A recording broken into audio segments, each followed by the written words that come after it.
Magandang hapon po sa inyong lahat. Narito na po ang resulta ng Lotto ngayong 2 p.m. draw, August 28, 2026 para sa mga games na 2D Lotto at 3D Lotto.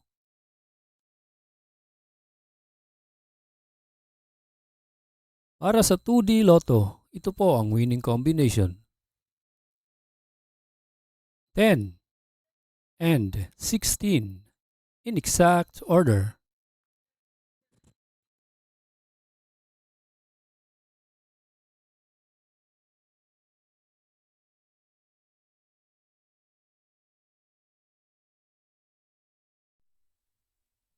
Kung bago ka pa lang sa aking channel, pwede kang mag-like, share, at subscribe para updated kayo sa mga PCSO lottery results araw-araw.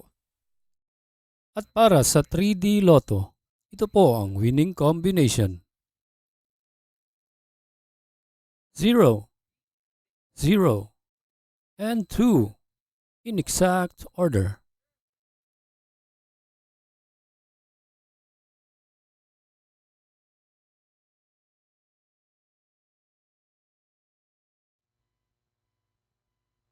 Salamat po sa panonood ng Lotto Results Today by Mr. Wi-Fi. Good luck at maglaro ng responsable. Huwag kalimutang mag-like, share at subscribe. Hanggang sa muli, paalam po sa inyong lahat.